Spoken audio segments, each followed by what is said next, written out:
Bu tür etkinlikler genelde yapılıyor Karder aracılığıyla. Biz bu tür etkinliklerle böyle kardeşlerimizi hep bir arada buluyoruz genelde. Bütün kardeşler toplanıyoruz. Yani bu da İslam'ın geleceği için çok önemli bir adımdır. Allah Karder'den razı olsun, cümle Müslümanlardan razı olsun.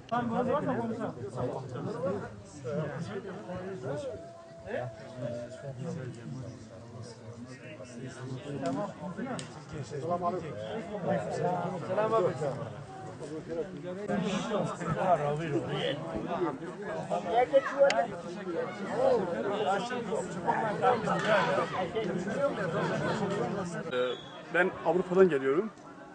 Bayrama gelmişim burada. Sağ olsun arkadaşlar böyle bir etkinlik yaptığı için biz de duyduk. Koşa koşa geldik tabii ki. Böyle bir ortamı, güzel bir ortamı bir daha yakalamayız yani. Onun için Allah razı olsun arkadaşlar şu an hepsi umarlı bir şekilde çalışıyorlar. Allah hayırlarını kabul etsin. Ve ben çok mutluyum ki böyle bir ortamda bulunduğum için. Allah hepsinin hayrını kabul etsin. Biz bayramımızı yaptık. Bayramdan sonra dernekle geldik buraya. Sınıf arkadaşlarımızla top oynuyoruz. Ondan sonra eğleniyoruz burada.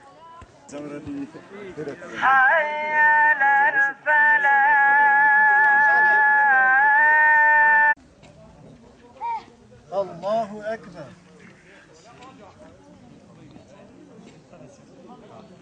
Allahu Ekber.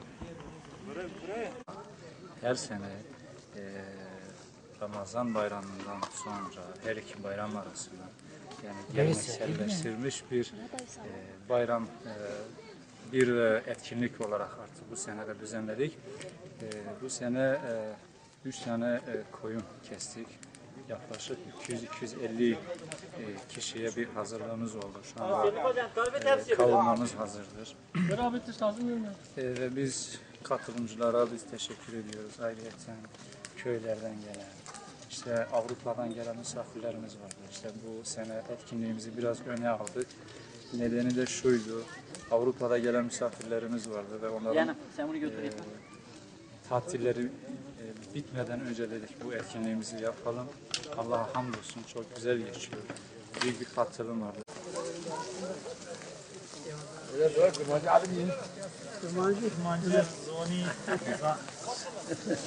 Zoni diyor.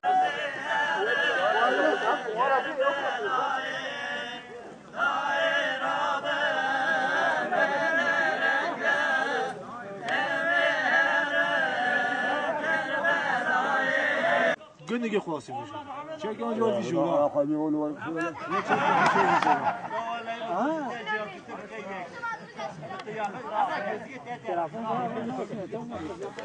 Tebrik ediyoruz. Bayramın cümlemize, bütün İslam alemine hayırlar getirmesini, bereketle aramızdan geçmesini, hayırlı şeylere vesile olmasını, huzur ve barış getirilmesine vesile olmasını temenni ediyoruz.